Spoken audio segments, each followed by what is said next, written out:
Good evening, everybody. Welcome to my channel, or welcome back to the channel if this isn't your first time here. It looks like we've got a lot of people in the chat. I love that. You can call me Tanya or TitaniumBuilt. I don't mind either or.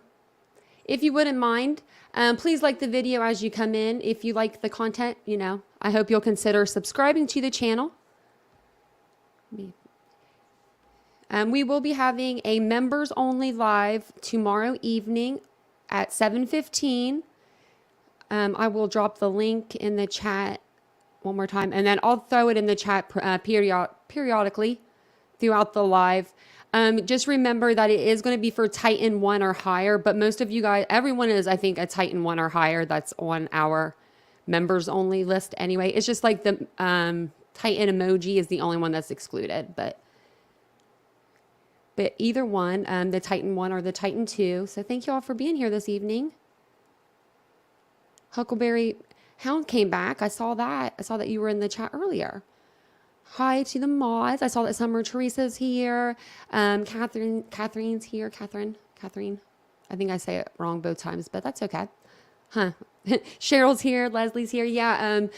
My doctor called me today and before they could even, like my doctor's office, and they're like, before we even get started, is your name Tanya or Tanya? And I was like, oh, I'm a Tanya. She's like, that's why I didn't say your name in the beginning. And I was like, gotcha. There's Frank there, and Brenda's here. Everyone's here. Good. Sergeant's here. Good. So we will be talking about the Idaho 4 quadruple murders tonight. We have been discussing this case and, the suspect, Bryan Kohlberger, and that's what we'll be going back over again tonight. More information has come out, and I wanted to share it with you. Also, Nancy Grace did a video, and I wanted to show you guys that as well. So let me throw my camera on. Let me get my notes thrown up here in case I need my notes. I'm going to add this to the...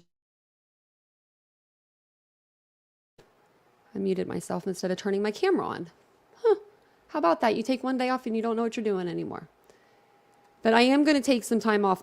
I am coming back just for a couple nights, and then I'm going to take a couple more days off. So I am going to get some time off in.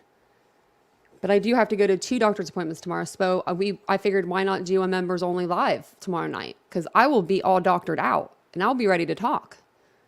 So the first thing I wanted to go over is, and we'll lead into the Nancy Grace, because I have a Nancy Grace podcast I want to play for you guys. But BTK, his daughter has come out again. So she's came out and made countless statements in the past saying that she doesn't see her dad, she doesn't talk to her dad, this, that, and the other. But after I read you guys this, I don't know. She always has so much information, I feel like. But let me know what you guys think about this article in the comments below, and I'll read it to you guys real quick here. It's pretty short.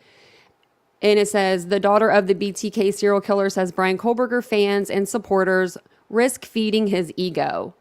Kohlberger, 28, is charged in the deaths of Kaylee Gonzalez, 21, Madison Mogan, 21, Xander Kernodle, 20, and Ethan Chapin, 20. They were found stabbed to death in a rental home near the university campus in the early morning hours of November 13, 2022. It says he has yet to enter a plea to the charges, but a lawyer who previously represented him said he's eager to be exonerated. The case garnered widespread publicity and attention on social media, with some coming to Kohlberger's defense. On Facebook, there are a number of groups calling for justice for Kohlberger, and at least one woman has been sending him love letters. It's more than one. Carrie Rawson, that's who BTK's daughter is, said anyone posting messages in support of killers and alleged killers is playing into their hands. They should not be celebrated or worshipped, she told Newsweek. In doing so, people are only feeding their egos.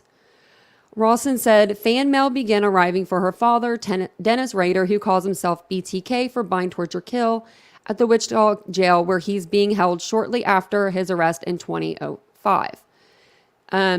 He perpetuated it with his own prolific letter writing, artwork, and making back-end deals through the murder memorabilia black market, she said. In some cases, particularly with women over the years, I've seen unhealthy attachments arise with my father, she added, noting that some may have hysterophobia, I can't say it, but it's like where you have, it says defined as a sexual interest in and attracted to those who commit crimes. There's another word for it that's not so I mean, it's the same thing, but it's not so hard to pronounce. But it says here, bottom line, my father is a dangerous sexual sadistic psychopath, a pathological liar, and a narcissist. People need to remember that when communicating with him and others like him. And then it says, while correspondence is monitored in jails and prison, Rawson is concerned that officials are not able to check everything thoroughly. Love letters to prisoners are quite frankly low on their list of concerns and should be when taken into consideration of much larger needs, she said. However, she expressed concern that those sending the letters may not be aware of the risk they are creating for themselves by doing so. And I think that's so crazy that people just like fall in love with him. Oh, look at that. I'm so glad someone got gifted a membership. Ina gifted a membership. Oh, that's so nice. But isn't that like crazy? Like, I don't know. I just feel like to me, that's crazy. And this leads up to some more stuff that I found. So I was going to show you that too. So let me get back to this article. So this is BTK's daughter coming out and saying this, which I don't know. I didn't think that she talked to her dad, but she knows a lot to not really talk to him. So that's why I wanted your guys' thoughts below, because you guys have just as much thoughts as she has. I mean, you know, she's just the daughter of I'm sorry, she's not just, but you know, she's the daughter of like a serial killer, but it's not like she was a serial killer. So I don't know why she can always put like they always go, like people go to her and get like ask her to like put her 2 cents in, and I always wonder why in a way. But it just says, I'm not sure that fans writing someone like my father, potentially Kohlberger, are aware that the fact they're putting their lives at risk by sharing their addresses and private information. That is true. That's very true. Kohlberger, formerly a graduate student at Washington State University in Pullman, is charged with 4 counts of first-degree murder and 1 count of felony. And that's all it was there. But yeah, so they always go to her, this girl. They actually, Newsweek went to her for another article, and I actually grouped these together because I did a video on this earlier in the week. I think it came out already. I did a lot of videos, guys. So, but I'm just wondering if, like, I don't know why they always go to her, but the other article was about the house being demolished, and she was just like giving her 2 cents on the house being demolished, which I don't know. I just thought that was kind of strange. I wonder if they demolished her like childhood home. I don't think they did.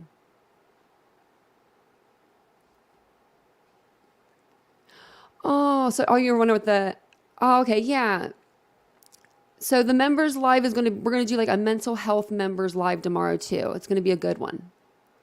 I'm going to think of a topic maybe for us to go over, or we could just go over like anything. I don't care what we go over, but you know, I thought it'd be fun to do just a little decompress time, I guess you could say.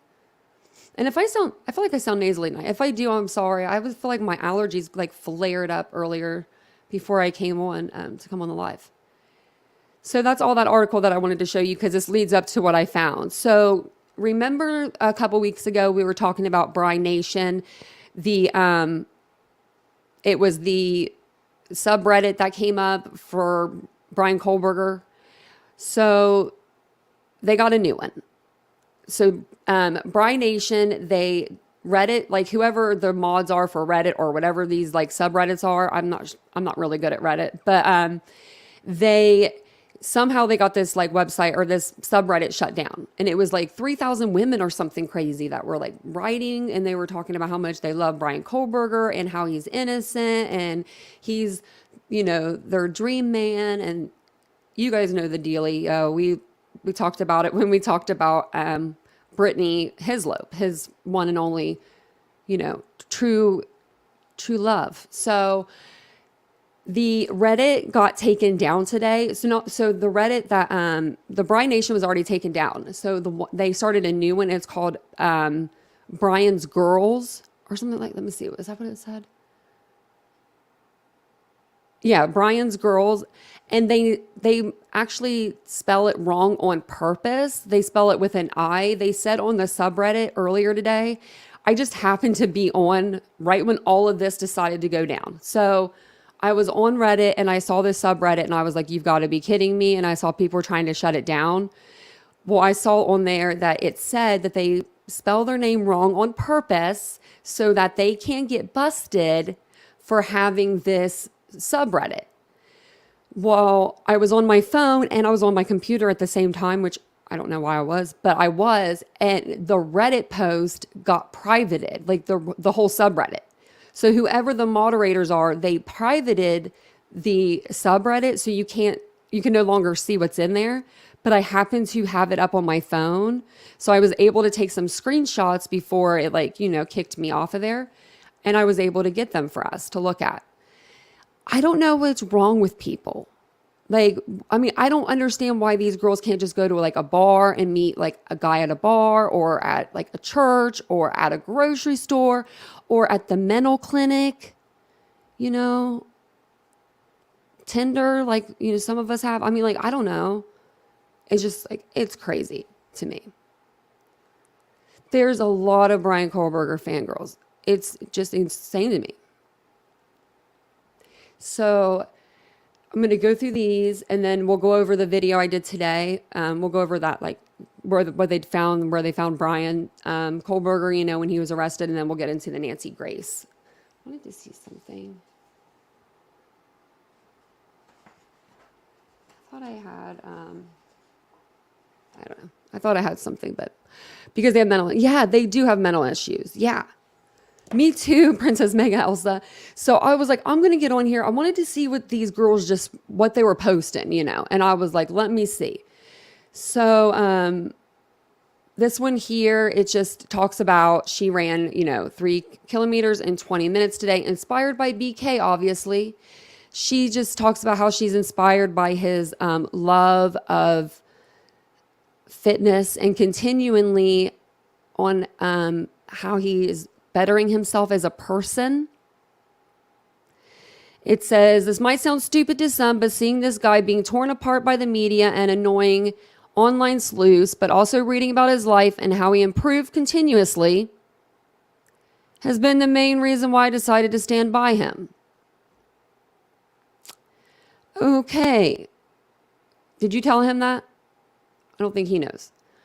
Then we got this one here. I guess this guy they said this guy would understand. Whoever this guy is, I guess he's on like a TV show. I don't know who he is. You guys can drop it in the comments if you know. This one, I didn't get the actual post above it because I just got the picture. But it was somebody saying something along the lines of this guy in the trench coat would understand Bryan Kohlberger's mind. She does realize that this guy's on a TV show, right? Not real. He's not real. I just wanted to, okay, so in your opinion, what is Bryan's worst photo? That's what this one says. I think they're all pretty bad. I wonder what Bryan would say. I can go for these for days, but I won't. These ones are just songs that they put above to his name and his picture. This one, I guess, is the National Enquirer. I didn't even know that this came out, but it says Bryan Kohlberger is tired of the fake news stories about him. Did anyone see this on the National Enquirer?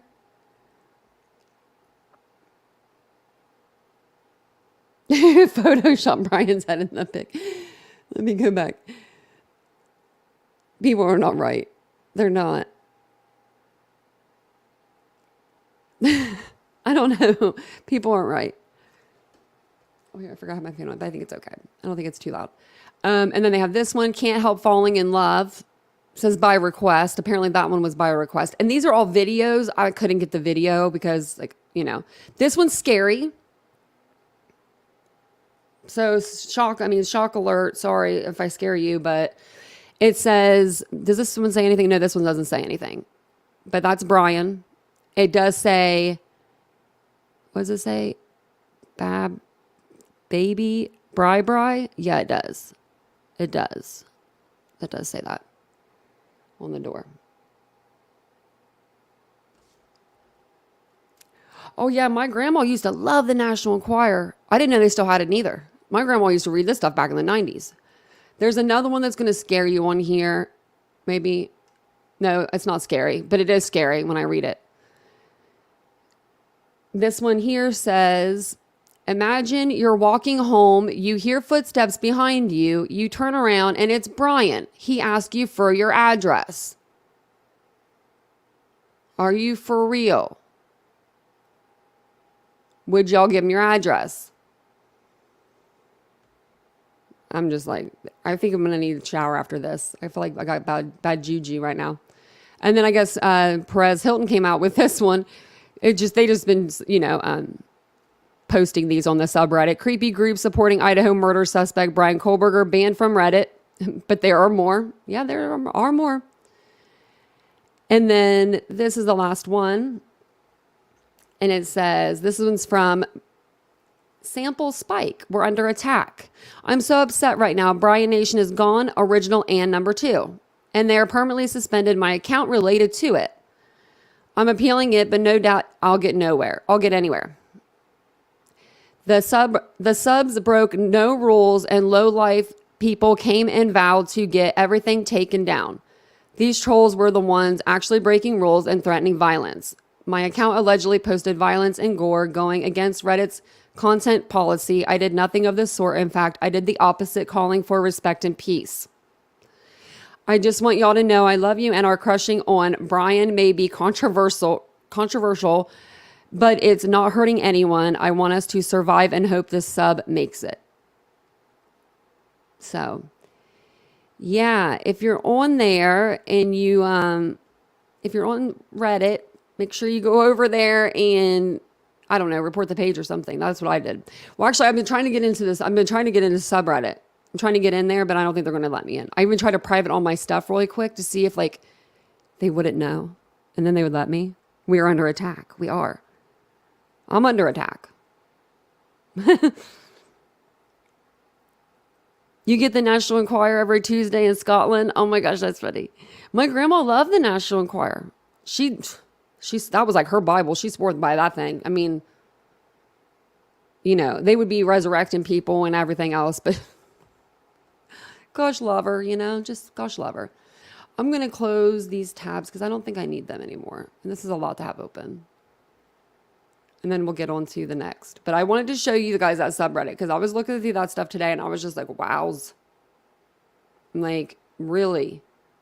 And they have to be always on there because I noticed that they were always posting. They were posting every few minutes. So they probably won't let me join their group. They probably won't let me join their fun group. It's not very fun. But I wanted to get in the back way to try to see if I could get any good info for us. Okay, so before we go on to Nancy, let me see.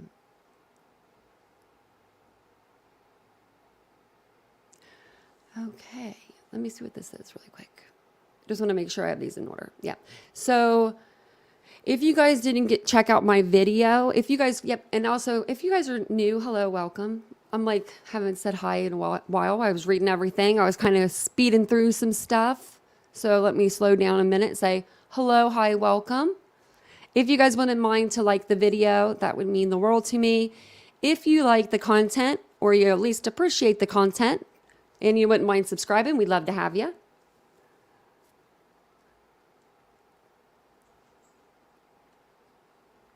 Really, Sergeant George? So is my boyfriend. He's half Japanese, half Italian. He's a weird concoction, I think. No, I think he's a perfect concoction.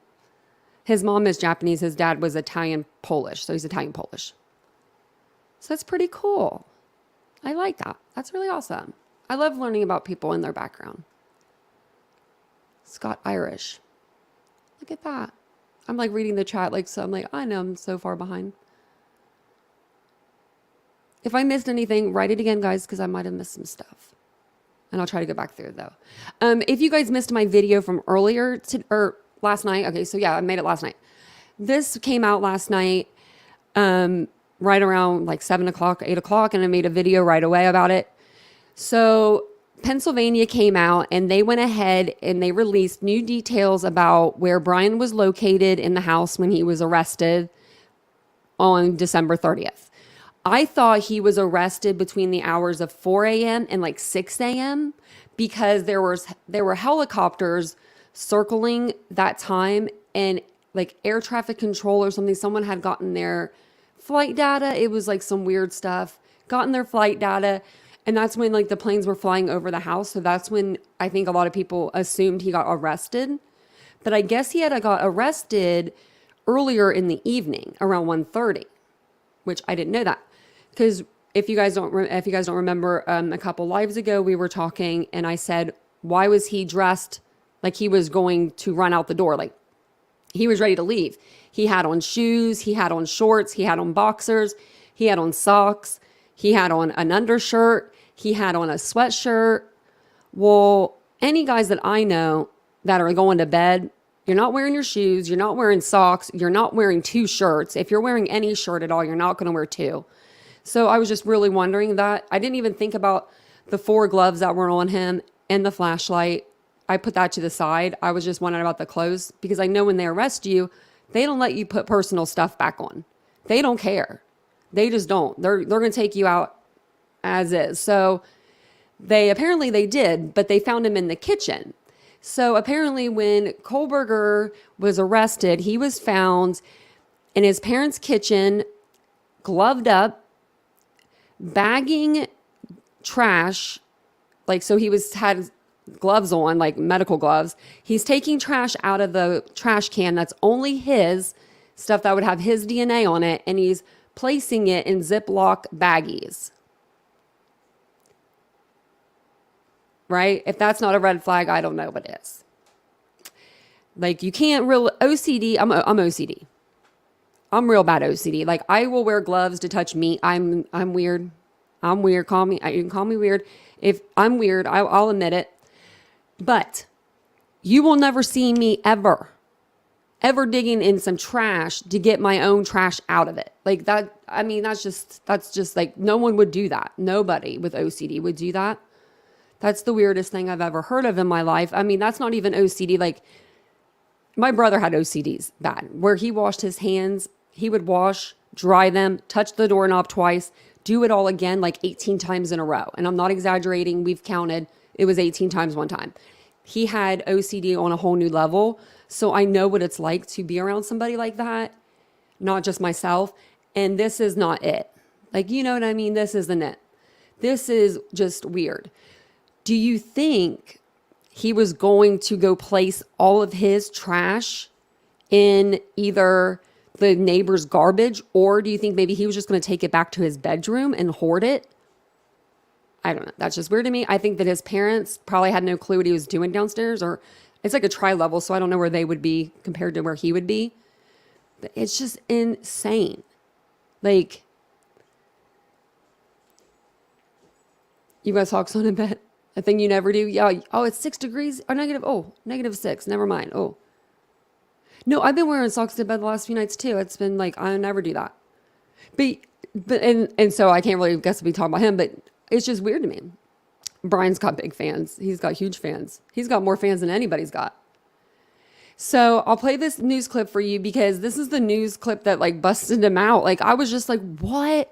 When I saw this last night, I was like, I got to make a video right now.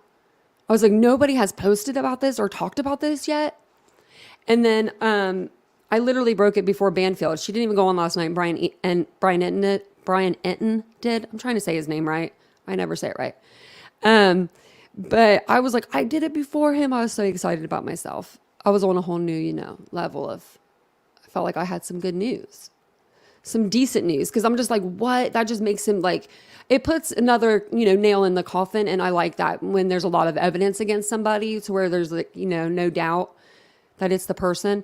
And I mean, they have a lot of evidence. They really do. They have enough. I feel like, it's just kind of piling on him a little bit. The way that things are coming out anyway. If they're wrong and this DA is wrong, then maybe it wouldn't be so bad. If he has a really, really, really good reason why he would be bagging his own trash at 1:30 in the morning, and he had a flashlight, and he had an extra pair of medical gloves with him, or 2 extra pairs. I don't know if they counted, because they took 4 pairs when they took his clothing and stuff. So I don't know if they are counting. I'm assuming they're counting the pairs that were on his hand. So that's 1. And then I'm guessing he had another pair in his pocket. So maybe 1 to wear outside to take the trash, and then 1 to wear, like, I don't know, to touch the lid or something. Who knows? I'm bad about that.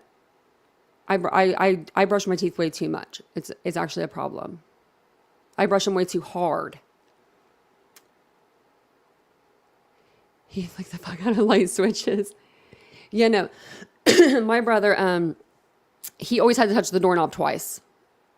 And then we lived on a state route, like a state route 20, like it was 28. So it was like 55 miles per hour through there. And my brother would have to go out like with his truck and then come back in, go out again. And my mom would look from outside like he's going to die. It was when he was younger. He ended up getting married. He's been married for 21 years or something now. And his wife really helped get him like out of that. Like if it wasn't for her, I don't know. I think that he needed like someone like her to like kind of boss him into, you know, stopping his crap.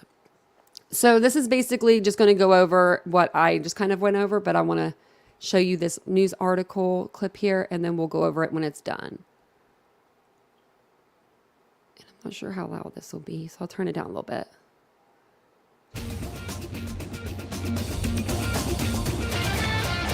We're learning more about the investigation of the Chestnut Hill Township man charged in the killings of 4 University of Idaho college students. An unsealed warrant reveals more about what police were looking for at Bryan Kohberger's home and what they found on him when he was arrested in December. News 13's Nicole Walters joins us live from our Monroe County newsroom with more. Nicole?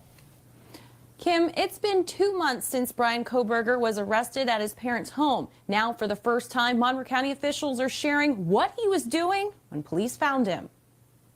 Mr. Kohlberger, as with any other criminal defendant, is presumed innocent unless and until proven guilty in a court of law. So that remains the case.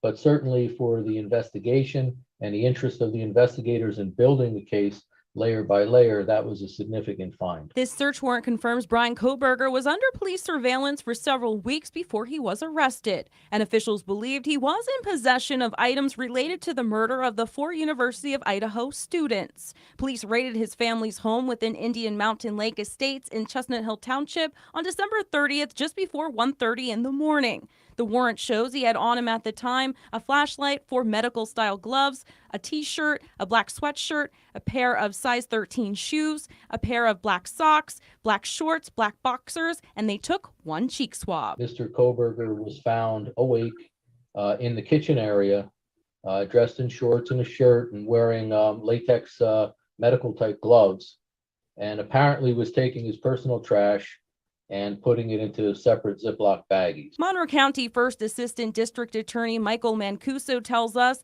that discovery cleared up another part of the investigation. The trash pull that was done days before recovered DNA profiles, but not from him, only from his family members. State police say part of what they were looking for was anything that may shed light on the mental state of Kohberger or the victims, including drugs or medication.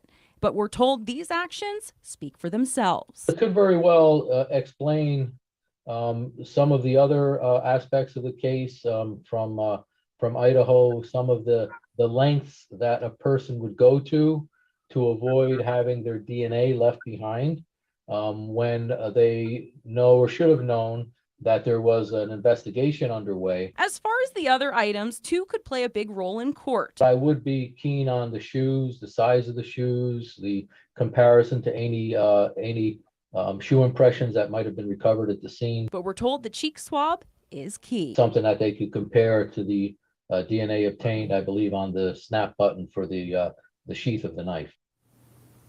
The Monroe County District Attorney's Office continues to investigate Kohberger, and they are in the process of sharing that information with the Idaho authorities. Officials tell us the search warrants related to Kohberger's car and family's home will be released tomorrow morning. Reporting live from our Monroe County newsroom, Nicole Walters, News.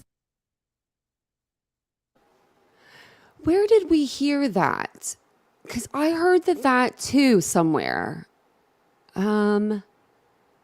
Glowbug, do you remember where you heard that? I heard that too somewhere where it said that plastic, they were like plastic, he was putting it in plastic bags because it deteriorates DNA, but you're right. The bags that they collect evidence in are plastic bags. I do know that. Let's see. If I don't find it like right away, I'll just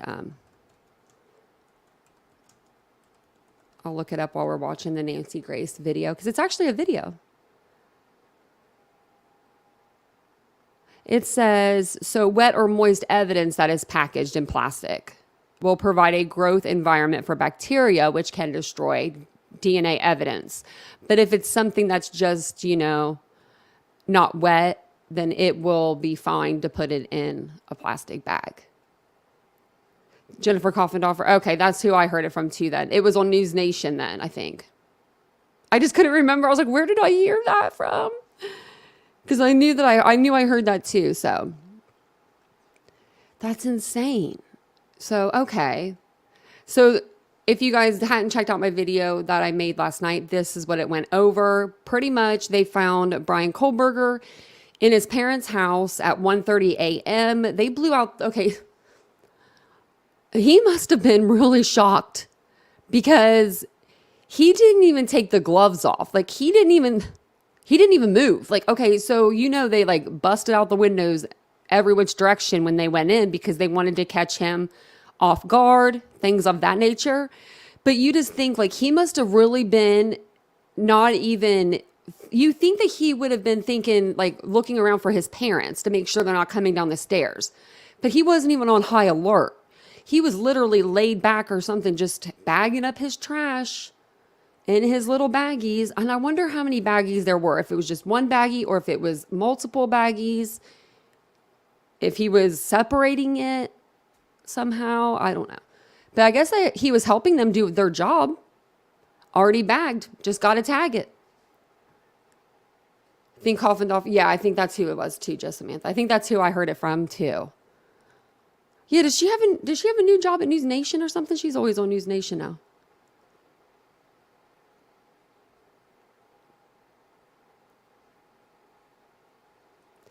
"50 agents from all directions, guns and flashbangs. He probably peed himself." Yeah, I think he probably did, Jay Jones. I would say he probably did. Apparently, he didn't take his gloves off, because if that was happening to me, you would think the first thing you want to do is not look suspicious. But I mean, I guess no. I'd probably be on the ground crying if that happened to me though, because he was literally found with the gloves on.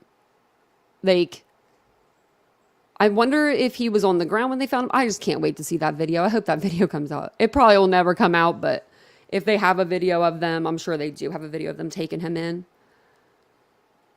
Me too. I would have crapped my pants. Yeah, I don't think he had time to react, and that's why they do it. But at the same token, it's like when you're on the ground, why didn't you just take the gloves off? I don't know. The gloves to me is just so weird. I just feel like that's just, that was so weird to me. So if you guys didn't catch my video from, I've been trying to post like pre-recorded ones. So I had one that came out at 6:00 tonight. I have one that comes out tomorrow. I think it's 6, the next day at 6. I don't know, like all week at 6:00. So I've got some videos coming out. But if you didn't see that video, I was going to go over it a little bit here. Hold on one second.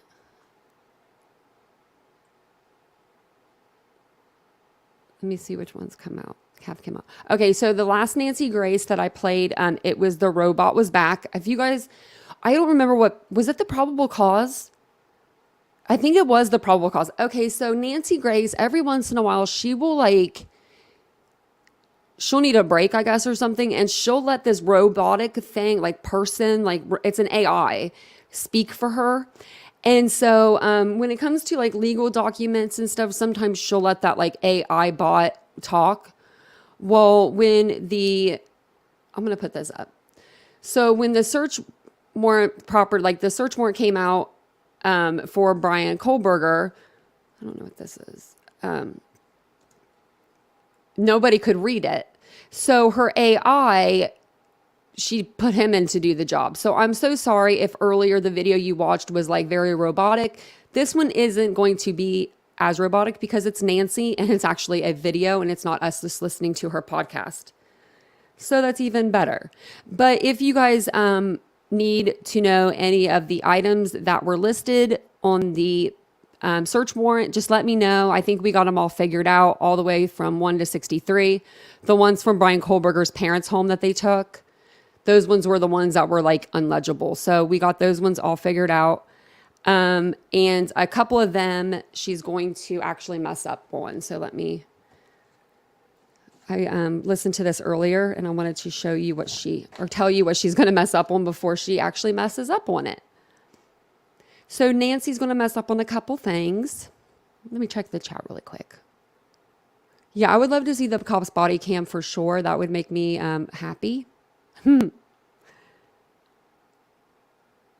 But he made, oh my gosh, I could bet he did. That face, that like look of like what, like, that face, I don't even know how to describe it.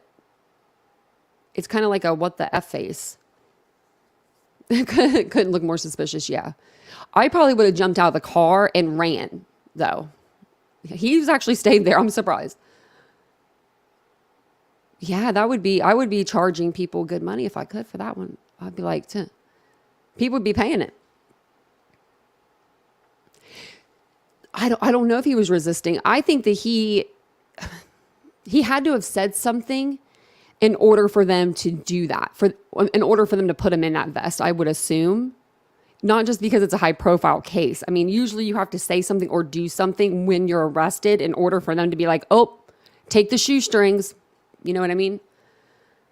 So I don't know what he said but he had to have said something or done something when he was arrested, unless they do that in high profile cases. But I know in any case that's just a regular old person, you have to like go into jail and you have to literally say, I'm going to like off myself, or I'm going to do something, or if you leave me alone, you know, like a threat, like make a threat on yourself or something. You have to do something like that for them to put that turtle vest on you. Because he's high risk, just Samantha said. Okay. So yeah, maybe that's it. If it's something like that, then, you know, maybe I don't know, but he needs to be in general population. Yeah, he probably should be. But they would hurt him over there, so. Oh yeah, I'd be hyperventilating. I'd be out of here. I would be, as soon as they put on the lights to pull me over in the car, because it would be me, like say that's me and my father. My dad would have said, gun it. And he wouldn't even know I did anything wrong. Because that would just been my dad's personality. That's why it made me laugh, sorry. Because my dad would have been like, we ain't getting pulled over today. Just because my dad didn't like to be pulled over. But I would have jumped out of the car and probably ran around. Like, I would have just been running in circles. I would have been doing something. I don't know. He stayed in the car. He stayed pretty collected, I guess you would say. I think, anyway. I mean, for being Bryan Kohlberger, but that look on his face was pure shock. Like, his eyes, it's pretty funny. Okay, so this is going to be a lot better because it's not the robotic person on the... that did the Nancy Grace video earlier. So that one, I believe, was on his car that they went over, or maybe it was on his person, but this one is going to go over the home. Okay, so she went over earlier. It was the ones that was seized from his person. So this one is going to be from his home and his car. And then that was the list that I was just showing you guys. This is the list from his house. And then... she'll go over the list from his car as well. Oh yeah, and then the couple of things that she got wrong in this video. So she just got a couple little things wrong. She said, let me see. Did I not pull that up? Y'all, did I not? No, I did. Okay. Let me see. No, I didn't. Okay, so you're just going to have to take my word for this. If not, I can pull it up for you guys. But on the on the search warrant where it says that it was for Bryan Kohlberger's car, she mistakenly says that it was for a hotel room key. She says that was taken. It wasn't a hotel room key. It was a hotel envelope for a hotel room key. And then it was hotel information, like an information packet. So basically, him and his dad probably stayed at a Comfort Inn or whatever. They went and they returned the key the next morning, and he still had the envelope that it comes in and then the information packet.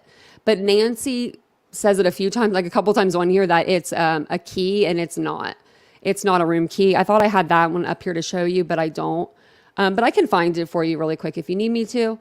Also, she goes on, she does say that on the night of the murders, she said that she thought that Bryan was wearing a ski mask because they do take a ski mask. They confiscate a ski mask from his car, but he wasn't wearing a ski mask on the night of the murders, according to Dylan Mortensen.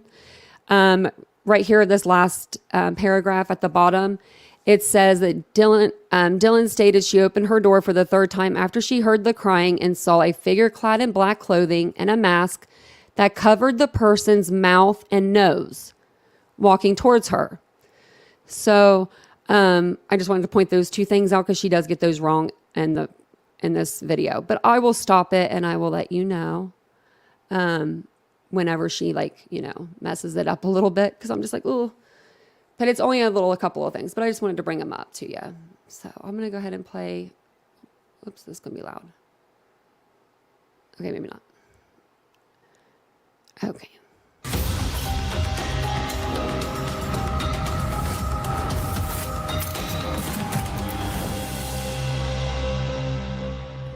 In the last hours, a bombshell in the Bryan Kohberger case. We are now learning all the details about search warrants executed in the case of 4 slain students. I'm Nancy Grace. This is Crime Stories. Thank you for being with us here at Fox Nation and Sirius XM 111. These items have been under seal for 60 days, but now we are getting a look at what police have been sitting on this entire time. So much they couldn't tell us, but now we know. Take a listen to our friends at WNEP.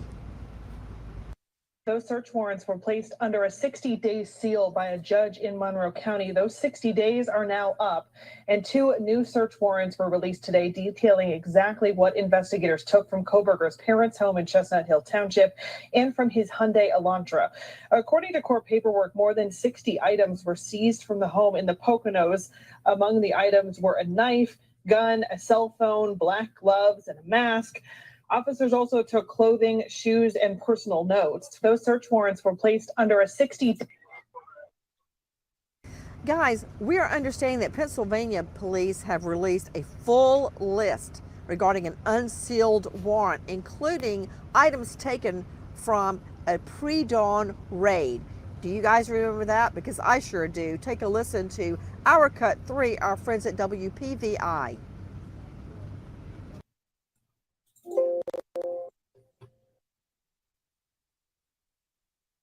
Pennsylvania courts unsealed the warrants today, showing the first glimpses of what investigators took from Bryan Kohberger's Pocono area home during a search on December 29th. According to the search warrant receipt, the items seized were medical-style gloves, clothing, a pair of black and white size 13 Nike shoes, and also a swab of Kohlberger's DNA. The search warrant itself, all 31 pages, is extensive and approved this long list of items to be seized, including everything from blood and bodily fluids to data on smart devices to his car and shoes, since a footprint was found. Knives, a gun, ammunition, books, a laptop, a cell phone, a quote, note from Bryan to Dad, and so much more taken from the home in that pre-dawn raid. With me, an all-star panel to make sense of what we know right now. But first, to Cheryl McCollum, founder and director of the Cold Case Research Institute and crime scene expert. She's a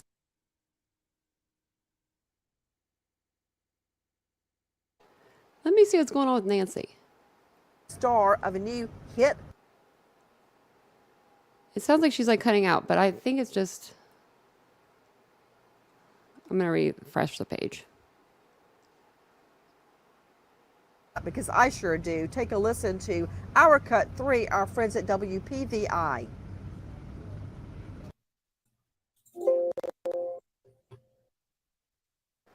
It's just Nancy cutting out. Pennsylvania courts unsealed the warrants today, showing the first glimpses of what investigators took from Bryan Kohberger's Pocono area home during a search on December 29th. According to the search warrant receipt, the items seized were medical-style gloves, clothing, a pair of black and white size 13 Nike shoes, and also a swab of Kohlberger's DNA. The search warrant itself, all 31 pages, is extensive and approved this long list of items to be seized, including everything from blood and bodily fluids to data on smart devices to his car and shoes since a footprint was found. Knives, a gun, ammunition, books, a laptop, a cell phone, a quote, note from Bryan to Dad, and so much more taken from the home in that pre-dawn raid. With me, an all-star panel to make sense of what we know right now. But first, to Cheryl McCollum, founder and director of the Cold Case Research Institute and Crime Scene. Okay, so earlier I said that Nancy had made a couple mistakes in this video, and one of them being on the search warrant of the car, her saying that they seized a hotel room card key. That is incorrect. They found stay information in a room key holder, the envelope for a room key. So let me blow this up a little bit so you guys can all see it. Let me make sure. Yep. So it says swabs, Ziploc bag with zipper. It has some change, car insurance, car registration, hiking boots, comfort in room key holder, and stay information, tire iron, shovel, goggles, floor mats, reflective vest, used water bottles, wrench, door panel, and then they get into the seats and stuff. So it wasn't the comfort in, it's not a room card, it's not a key. It is the envelope that comes with it and the stay information that they would have gotten at like the beginning of their stay. So if, and then I think I already showed you, I already showed you the other one for the PCA. So, and I'll mention it again when she mentions it. Expert. She's a star of a new hit podcast, Zone 7. Cheryl, what have you learned from the disclosure of the search warrant return on Kohlberger?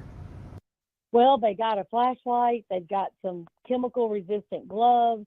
They took things that, like a book where he underlined some things on page 118. But of course, I'm dying to know what that book is and what he underlined. They also got things from his vehicle, specifically the gas pedal and the brake, the floor mat, the headrest, the seat belt, the cushion. I think, again, they are placing victim-centered items at his parents' home, in his vehicle, and at his apartment. So if you look at the things that they... Maybe one of you guys could answer this for me. They tore this car apart. Why? I mean, why wouldn't they just take the whole car? Like, even if they can't take it cross country, you know, obviously back to like Washington or whatever, maybe that's like, I guess they just wouldn't do that. I don't know why they wouldn't do that, but why wouldn't they just take the whole car so that way they don't have any problems having to get evidence if they left something? Because you think that you would want to put, you know, like the plastic pieces that are in a vehicle, like around the seatbelt and stuff, you'd want to take those as well. I don't know. Yeah, they did take the car apart, Ina. Yeah, they took the car apart and they took like the gas pedal and stuff. I was just wondering why they just didn't take the whole car. Because normally they take the whole car and they'll put it in an impound lot. That's normal, you know, normal things that cops do. They took what they needed. Yeah, I guess so, Eddie. Yeah, I mean, you would think like, because a lot of times they'll show like on different like, you know, forensic files, things like that nature. They'll show like the actual like plastic wear of the car. And they'll be like, oh, you know, like we found a fiber in between this plastic piece and this plastic piece. And it was just kind of strange that they didn't take a lot of that stuff out. So yeah, they just took what they needed and gave the car back, I guess, to Bryan's parents. I'm not really sure where the car is at this point.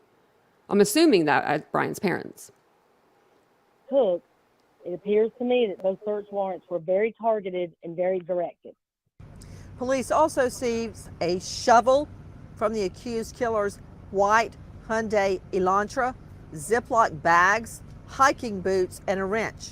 We know they also, this is Pennsylvania police, removed car seats, a door panel, and the brake and gas pedals from the vehicle for testing too.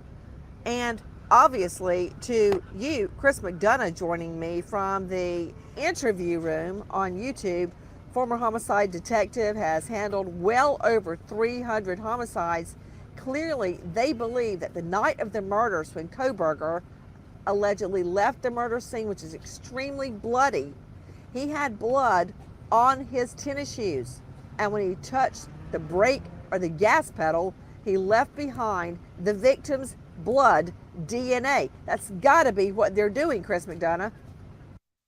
Absolutely, Nancy. And so they're trying to connect that vehicle, obviously, to Bryan and then back to the crime scene. And the other interesting thing they took out of the car is the seatbelt. And, you know, they're looking for any type of blood forensics evidence with inside of that car. They also grabbed a vacuum, a Craftsman HVAC, in the garage at the residence, which I'm assuming is going to correlate back to the surveillance they had him under while he was cleaning the vehicle. You know what's interesting? With me is Dale Carson, high-profile lawyer out of Jacksonville, but also a former Fed with the FBI. Dale Carson, it's great to have the three of you on. You know where I am right now? I'm sitting right outside the Colleton County Courthouse, where we've been listening to closing arguments in the Alex Murdaugh case, and I heard the SLED, South Carolina Law Enforcement Division, reamed a new rear end, because listen to this, Dale. They seized a shirt Murdaugh was wearing. They looked at it and they thought, we better test it for blood. They thought there were possibly microscopic spots of blood spatter. Well, it turned out it wasn't blood spatter. And in closing arguments, the defense had a field day arguing that the state had somehow hidden evidence by not producing the shirt. But it didn't have any blood on it. It had no evidentiary value. The point I'm getting at, Dale Carson, is we hear in this case, the Kohlberger case, cops took the Craftsman HVAC. They took a note from Bryan to Dad. They took a wrench. They took all sorts of items. But if they didn't take them, they would be damned. And if they do take them and they are not of evidentiary or probative value, they will also be damned. I mean, there's really no way out for law. Her and Dale Carson call it an HVAC, but they took a shop vac. I forgot that part. So a shop vac is like, I don't know if you guys are aware of what they are, but they're like those industrial kind of vacuum cleaners. A lot of people use them in like mechanic shops and different things like of that nature. Or if you're like doing home improvements, you might have one at your house. So I think that that's what they meant about the HVAC. So I think that they meant shop vac. Yeah, because I listened to this earlier and I was like, wait a minute. I was like, I meant to write that down too. So a couple things they did say that was incorrect on there. So I guess I'm just getting to know the case that well. It's bad. That's bad when you're telling Nancy she's wrong. But don't tell her I said that. She didn't hear that on this channel. I didn't say she said anything wrong. If she says it's HVAC, it's HVAC. That's what we're going to go with. If she was here, she would boss me. But no, that's what it really means. She meant shop vac. And that's what I'm thinking, because that's what they did take, was a shop vac. They didn't take an HVAC, which, I mean, they could, but they would probably just blow out the HVAC system instead of taking the whole system with them. But that I don't know. Law enforcement. Well, the list I looked at, Nancy, was by an old FBI agent, and it's handwritten. There's no technology involved in that. That means somebody sat down, as should happen in a good crime scene investigation, logged everything and is responsible for everything. And quite frankly, if you get the opportunity to conduct a search for a proposed murderer's home, you want to get everything you can possibly pick up. which is obviously one of the critical alleged failings of SLED. But here we've got the vacuum cleaner, we've got stuff from the car, we've got a handgun that may be connected to an unsolved homicide, we've got a shovel that could have been used to bury people in his home area instead of way out in Idaho. So there's a whole lot more that the investigators are going to be able to identify and determine based on what they seized during these searches. Well, I agree with all that, but Dale Carson, you did a really, have you had professional dance classes? Because you just tangoed right out of my question. Cheryl McCollum, the cops are damned if they do and they're damned if they don't. If they get evidence that turns out not to be probative, they get reamed out at trial. If they don't get the evidence, they are skewered. So better err on the side of caution and take everything that could remotely be involved in the case and then sort it out later. Always. Nancy, you and I have both been standing at a crime scene where we decided we're going to take something, not because we know how it relates to this crime, but we might know how it relates later. If something is odd, if something doesn't belong or doesn't fit in a scene, I'm taking it. If there's something that looks like this could be a note, this book with some underlined words could mean something later, you know, the seatbelt may have DNA on it, I'm taking everything. Hey, you know what you just reminded me of? Cheryl, reminded me of Bryan Laundrie and his idealistic, self-absorbed musings in his notebook after he murdered Gabby Petito, and that actually revealed a lot. And at the time, you could hear naysayers say, oh, you took his private notebook. That was personal. It was a confession, for Pete's sake. So people are going to argue about the note from Bryan to Dad, Bryan Kohberger, to his father. But we don't know what that note says, and we don't know what could be read into that note. So I agree with you, Cheryl. When in doubt, you have to seize everything, sort it out later, and then just take the hits in the courtroom. Guys, You want it for the handwriting samples that it creates. There are all sorts of reasons to have even a modest that's a good note thought. like that to make a determination later. That is a really good thought, Dale Carson. Now, I don't know of any note that is connected to this case, but we have very little understanding of all the evidence, the treasure trove of evidence that the state has managed to marshal to this point. For those of you just joining us, in the last hours, a search warrant, and more importantly, its return. A search warrant is an affidavit that is normally sworn to under oath in front of a judge or magistrate by a cop, a detective, an undercover.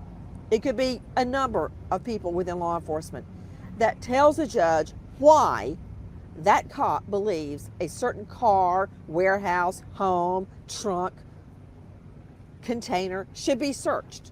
The judge either agrees or disagrees. The cop has to put forth PC, probable cause, that the search is reasonable, a reasonable, let's just say, invasion into the target's Fourth Amendment right to privacy. After you do the search, after the search is conducted, someone on the investigative team will fill out a search return. In other words, what, if anything, was seized, and it must be meticulously listed. In the last hours, we get a return on a pre-dawn raid on the Bryan Kohlberger family home in the Poconos. The return, 3 knives, a shovel, a handgun, a black ski mask, among the evidence taken from Kohlberger's parents' home and from his white Hyundai, his Elantra. Cheryl McCollum, what more do we know? Nancy, we also have evidence of a leafy green substance. Of course, they would make you think marijuana. They took hiking boots. They took tire irons. They took goggles. They took all kind of things that looks like he would be wearing something, you know, as he's disposing of evidence. They even took Band-Aids. So again, if he was harmed in any way and was bleeding, let's say one of the victims scratched him as they were fighting back because we knew they had defensive wounds and he maybe took care of, his injuries in some way. They even took the room key from the Comfort Inn. They've got his car registration. Of course, they've got the note and all that sort of thing. They took a phone charger. So to me, the list of items suggests, again, that they are painting a picture of they know exactly what he did in the order that he did it. And they're going to be able to lay this evidence out at trial for the jury to see these are maps. You and I talked about maps from day one. And I try to tell everybody, this is a professional stalker. He will not just have information on his phone. He will have information in notebooks and up on the walls. And maps is one of the things that I keyed in on because this guy, just like somebody planning a wedding, you have all the stuff in a diary. You've got things on the calendar. You've got magazines you're saving. He did the same type of thing. He could tell you all about these young people. He not only stalked them 12 times before the murder, but he went back to the scene of the crime afterwards. Cheryl, we also want his search history on the internet and on his phones. Amen. Absolutely, 100%. Cheryl, you mentioned a key. You mentioned a key to a hotel room. Explain. Well, that's going to, again, be something that they're going to be able to show the jury where he was, why he was there, and why it's critical that he kept that key. They're going to show all of that. And something else, Nancy, that everybody needs to understand, if you charge your phone inside your car has a black box.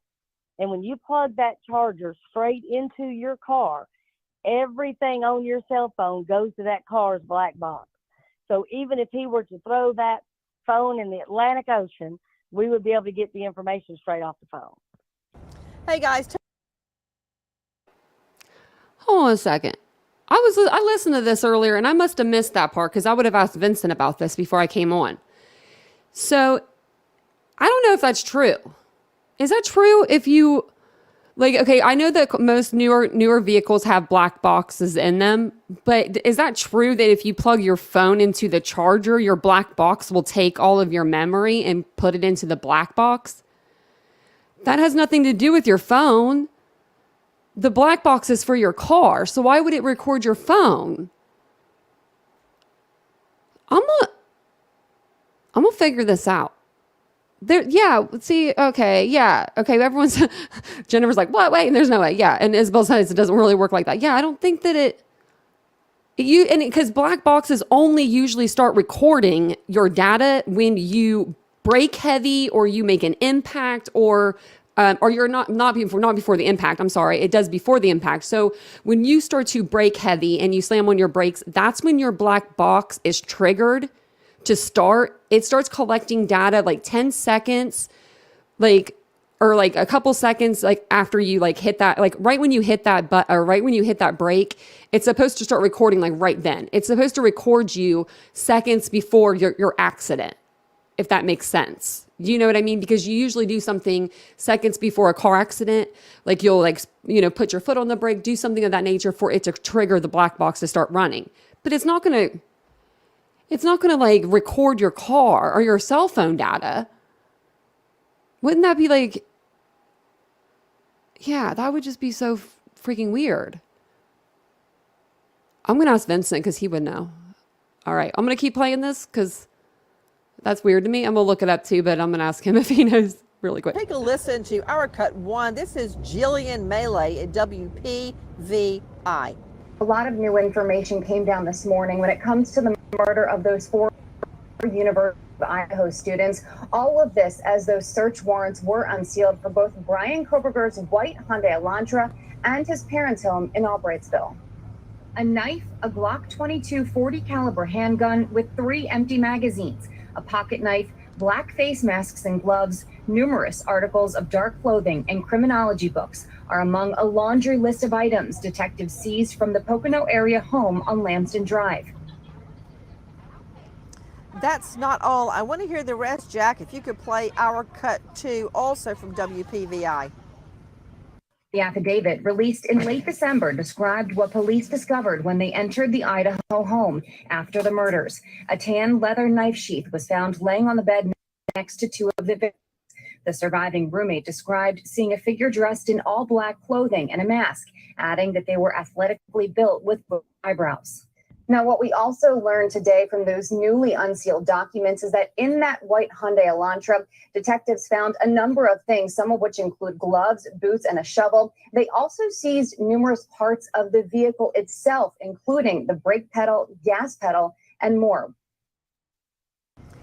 Okay, Cheryl McCollum, Dale Carson, and Chris McDonough with me analyzing this return that we have just gotten our mitts on. I'm looking directly at the police return, and if you would look at number 21 of the items they retrieved, New Balance shoes. What do you make of that, Chris McDonough? Well, of course, they're looking for any kind of connection to the crime scene. If there's a blood track that is individually identifiable, meaning there's a cut in one of the treads. Okay, yeah. I talked it over with him, but I know that he's looking it up, but I don't need him to literally look it up. Your black box is not going to have any connectivity to your phone. I don't know why they're saying that. It's not going to connect to your phone like that.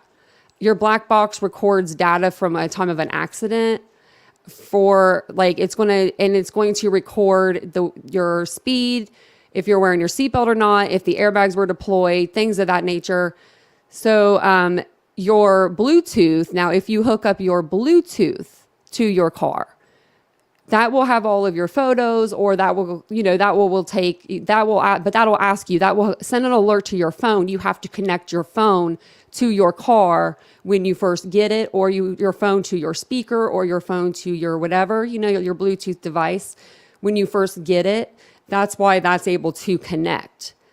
But it's not going to, when you plug your phone into the charger, it's not going to go into your black box and collect that data. So that would just be insane to me, I feel like. But I just wanted to go over that again really quick. And then I'm going to look it up too, so see if I can get more data on it. But I want to go ahead and play Nancy for you guys. It's identical to that shoe. Then they've got a direct connection to the crime scene. I thought I heard you. Was that Dale or Chris? That was Dale. The great answer. Jump in, guys. They're looking for that diamond pattern, Nancy, out in front of the surviving victim's door. And if we go down also to item 44, they collected a motherboard. They hit up a motherboard, which is, for obvious reason, remember his undergraduate studies is, technology. But I find number 45 very interesting, Washington State University paperwork. Just out of curiosity, what's everybody think? I think they're trying to establish a timeline by looking at that paperwork as when he could have had his earliest contact, potentially, or contact point with these victims. That's really interesting because the actual printers today store that data, so you could find out specifically when it erupted out of the computer. I'm talking about the printer. Okay, that's really smart. That's really smart. I didn't realize, I guess I knew, but I hadn't taken into account that a printer maintains the information that it printed. Is that what you're saying? Yeah, so the Russians used to take our printers and take them home and download all the data off of our printers. We had to be very careful with that. I want to get back to this return. When you mentioned earlier, I think it was Chris, or it may have been Dale Carson, item 44, the motherboard. Why do you find that specifically to be of interest? I found that interesting, Nancy, because of a couple of things. One, if there is still stored data on that, and he would have been aware of that post-homicide, then of course he would have removed that motherboard out of, maybe a hard drive and or type of, some type of frame inside of his apartment, maybe, right, in the computers that they removed. So he may have taken that and left it in his car. So it may have come from the apartment in Washington or at the university, and ended up in his car in Pennsylvania. The fact that it's in there tells us they are looking for a digital footprint that he may have been trying to conceal. Chris, for people that don't know what that is, if they're not a computer geek, they may not know what is a motherboard. I don't mean to interrupt. They're talking about a motherboard there, but I went ahead and I found about a black box and what it captures. So it does capture. It says the purpose of a black box in your car, similar to that of airplanes, is to avoid future crashes. The black box displays data such as your car's speed, throttle position, brake application, airbag deployment, seatbelt use, steering angles, and a variety of other elements as they were around 20 seconds before, during, and after the incident. So like after your crash. So it's basically just a thing, to show you guys or to show people what happens during a car accident. When I had my car accident, I was begging them to get the black box out. That's why I kind of know a little bit about them. And I was screaming for them to please get the black box because I knew that the accident, what happened that night, and it wasn't what the other person was saying, but they didn't get it. And I don't know why they didn't. I don't know why they did not. I don't know why they didn't take that. So strange.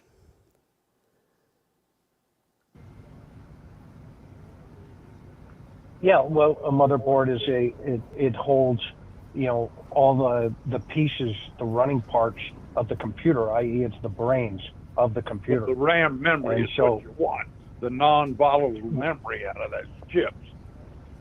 Exactly. Yeah, Cheryl McCollum, Yep. did you see number 57, Taylor cutlery, knife with sheath? Right. Clothes in laundry basket. They're looking for DNA. They're looking for blood that may still be on the clothing, even though it may have been washed. I mean, practically every line is something significant. Every single item is significant because, again, you're showing the jury, potential jury later on, that he's got a propensity for these types of knives that are in leather sheaths. That's unusual. You're also showing the item of clothing that the victim described. You've got it. And again, going back to the shoes, yes, they're looking for the pattern on the bottom, obviously, but they're also looking for when he changed clothes and changed shoes. The new shoes could also have blood on them from the floorboards and the brake pedal and the gas pedal. So they're painting a picture of, it's quite obvious what they're looking for. Cheryl, that is some good thinking. Even if he changed shoes, the new shoes could have picked up those blood particles left, transferred from the old shoes onto the gas pedal and the brake pedal. Guys, there's more. Take a listen to our cut number 6, our friends at NBC. In a previous search of Kohlberger's apartment in Washington state, investigators also gathered possible hair strands, chemical-resistant gloves, items that had red and brown stains, and a computer tower. In December, Kohlberger had driven home with his father to Pennsylvania from Washington State University, where he was pursuing his PhD in criminal justice. On that trip, the pair were pulled over twice in Indiana weeks before the arrest. How y'all doing today? They were driving a white Hyundai Elantra, the same type of car police say was captured on surveillance video near the scene of the murders. Kohlberger's school less than 10 miles from the University of Idaho. I also find interesting that police seized a black mask, which is not dissimilar to the black ski mask described by the surviving roommate.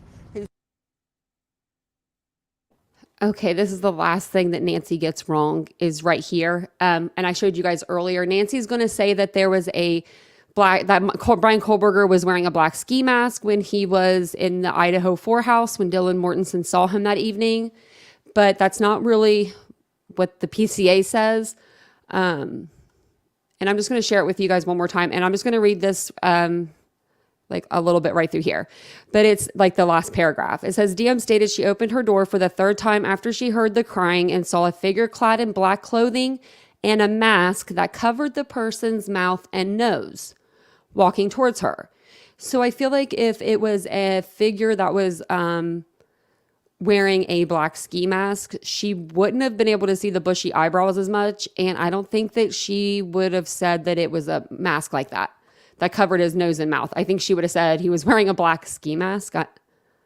To me, I know what that is. But I don't know. I'm 37. Do people know what ski masks are that are in their 20s, like early 20s? I would think so. So I'll go ahead and start playing Nancy again. But yeah, she just gets this wrong here. But they do make a really good point, though, about the goggles. You saw the killer leaving wearing a mask. Now, I'm curious. A black mask, if it's a ski mask, would it have covered up? I'm just trying to figure out. Did she say he had bushy eyebrows? But the eyebrows would have shown through a ski mask, right?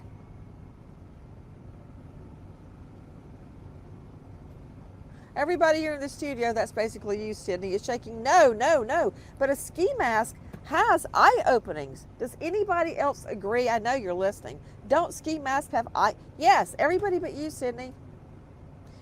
So she, Cheryl, I had in my mind when she said a mask, I thought she meant a COVID mask.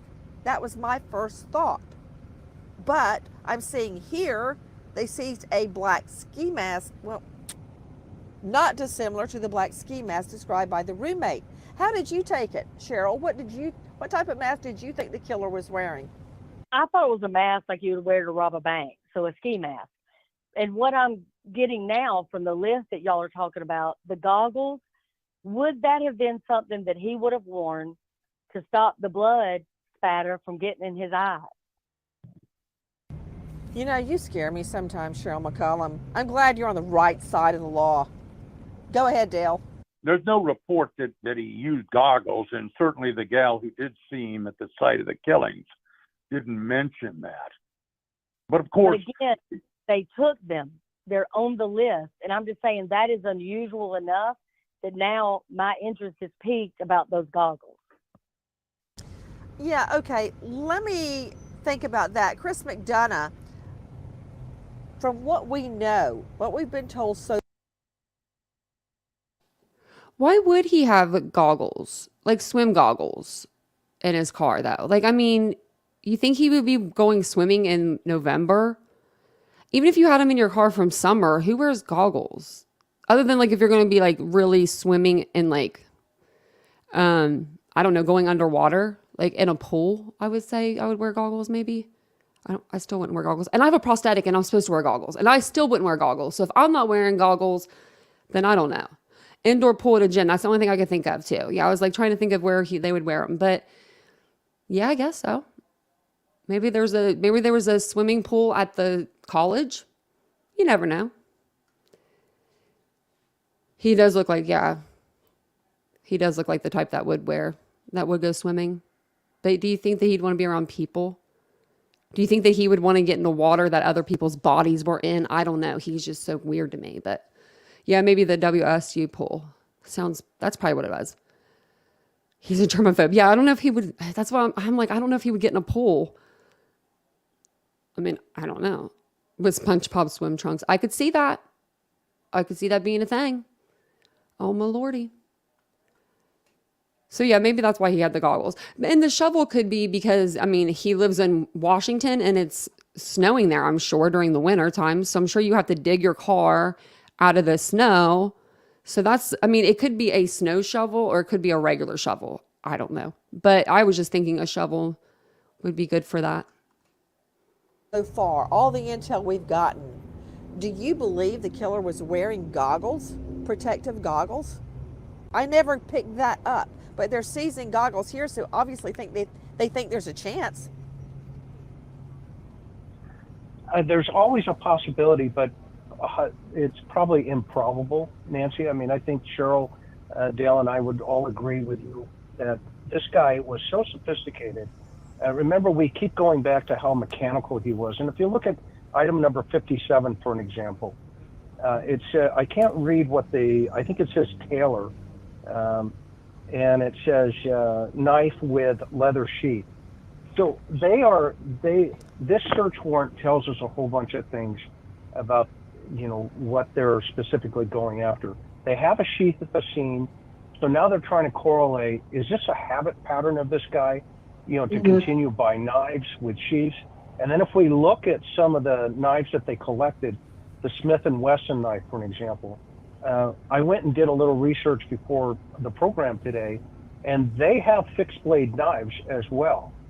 And so I think what this is telling me, and I'd be curious to hear what Cheryl and Dale think about it, are they trying to correlate this guy's behavior in relationship to these knives as a whole? And if so, does it differ from the type of sheath that was left at the crime scene? Because that's going to be That an is argument exactly what I was wondering. What if, Chris McDonough, the sheath that they are taking out of his parents' Pocono home or his car, we have a Taylor, it looks like Taylor, cutlery knife with leather sheath.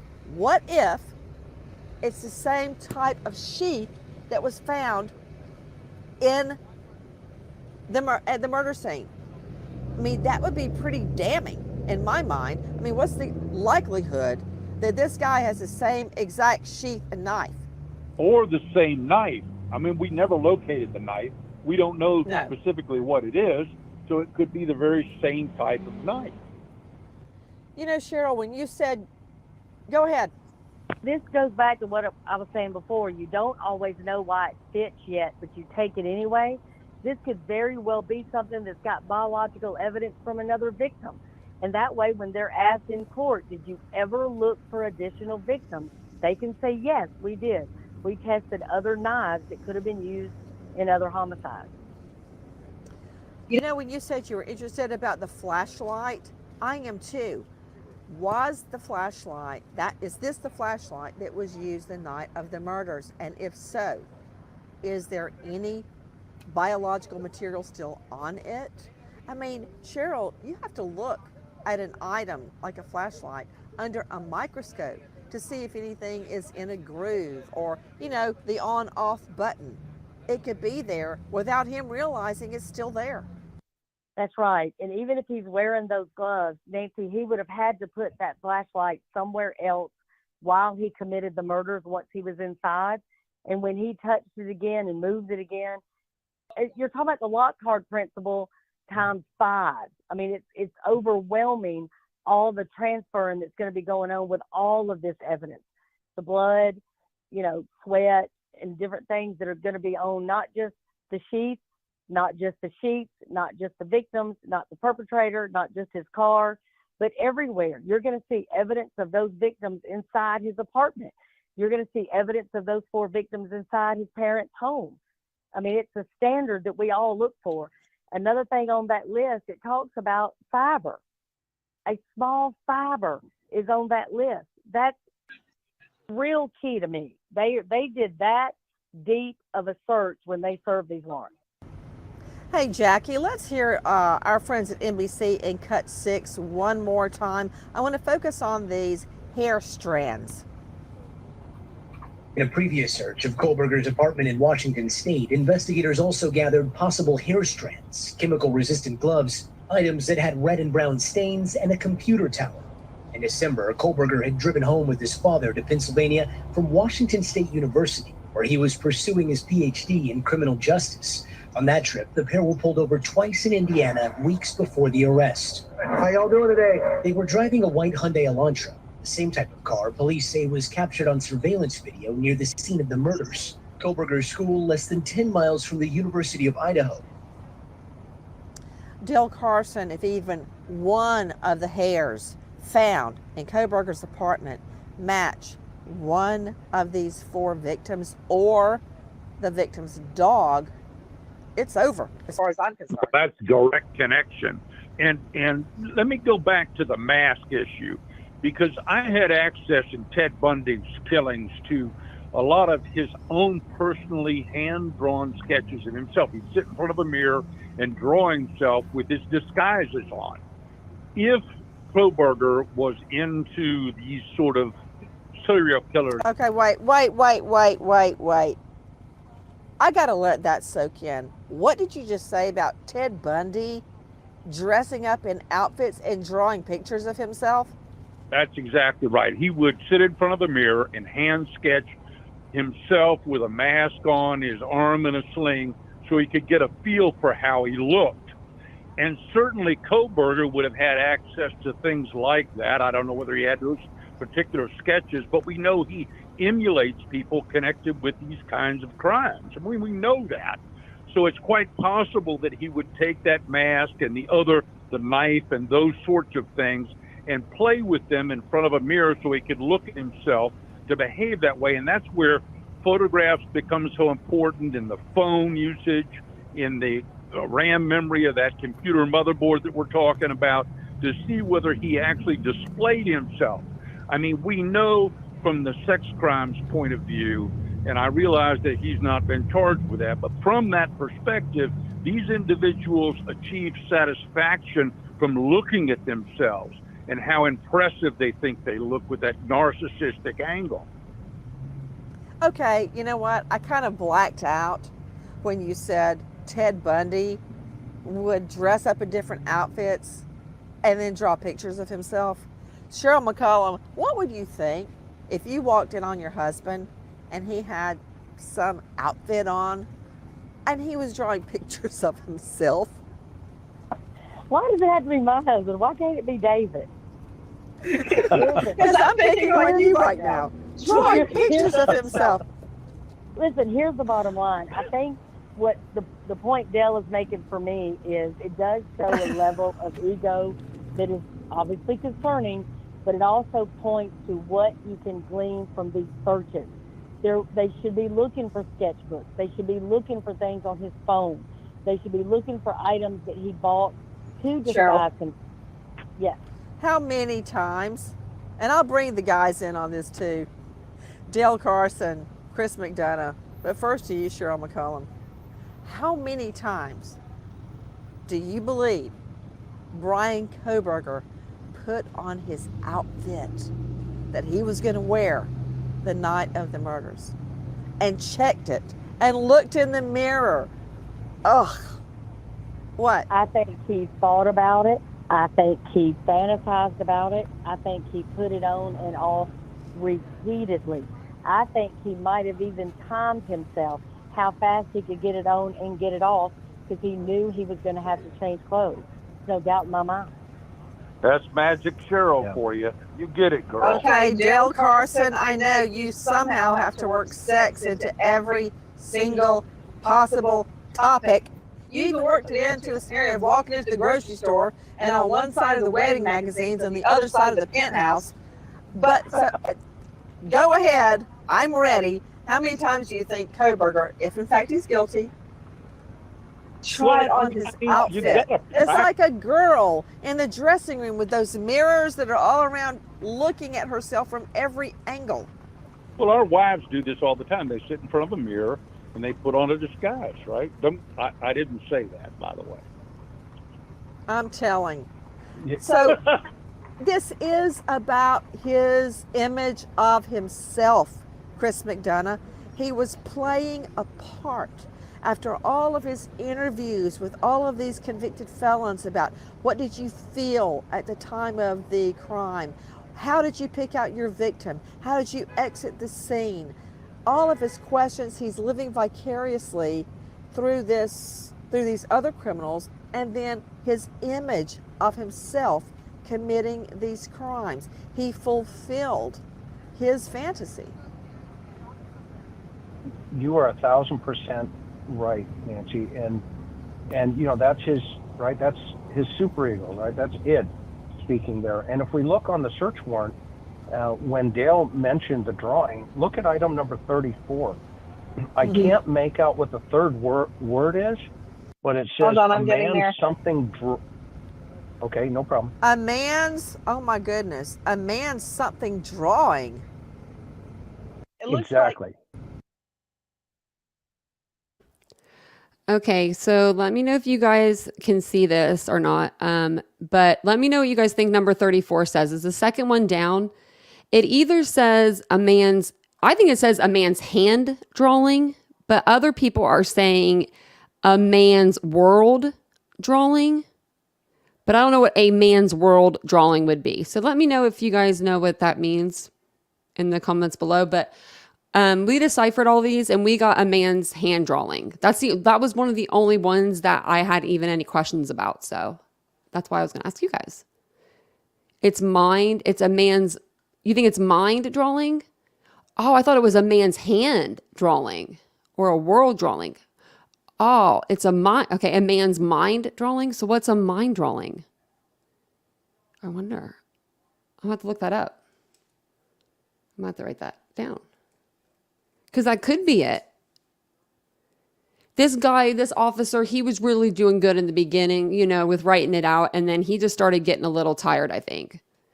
So you heard someone else say minds? A man's mind drawing? And you've heard a man's hand drawing. So we have different things that we've all heard. Okay. So I think she says on here that she says, I think mine, or she agrees with me, a hand. So maybe we're both wrong. Because, I mean, Nancy's been wrong tonight. So that's definitely a possibility. Definitely is. So yeah, let me know what you guys have heard in the comments below about number 34. Also, let me know what you've heard about number 35 if you have that one. It either says 10 cards inside glove, inside box, or it says ID cards inside glove, inside box. Not sure which that says.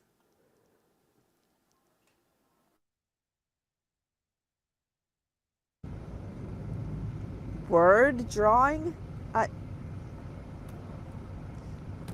A man's something drawing, number 34. A man's hand drawing, it says. Hand. Yeah, I could see that. I could see hand drawing of what? Oh, okay, this is scary. That's fitting in exactly what you said about Bundy. You know, everything I look at is a connection back to the murders. Guys, there's medical documents. There's a craftsman's, I guess that's the HVAC. There's the note from him to his father. Everything can be related back. So what are they doing right now, Cheryl, with all of the evidence we now know that they have seized? Nancy, they are putting it in their war room on separate tables, and they are painting a picture with every item. What was pre and post, what was during. And they're going to tell the story with every object. It's not enough to say, oh, we've got this type of knife in a sheath. They're going to tell the story. A lot of you guys are saying a man's mind drawing, and I think I'm sorry. I think I got that. A man's mind drawing. Okay, so a lot of you guys are saying mind. So I think that you guys are right. I think I heard someone say, I think Denny was right about the, who was it? Like, I forget the name of the person, like exactly. But I'll have to look at that. I'll have to look into that. But you guys might be onto something. And that's what I love about y'all. Okay. And I want to know what the letter to his dad says. I'm really curious about that. You want to know what the note says to Summer? Okay, yeah. And then there's also, it says a note from Bryan from Montana. I don't know if Montana like is the state they're talking about or if Montana is like a person because someone's name could be Montana. Yes. Okay. Thank you. Thank you. Sigmund Freud. Okay. That's the name I was trying to think of, but I was wanting to say somebody else. I can't even think of the person's name now. And I did bring up, I do have that page 118. I think we'll go over that on another live too. I had to pull it up, but that's a long one to go over. Yeah, I saw that, Lori. Yeah, and then it has like a woman like built into his brain or something. Yeah.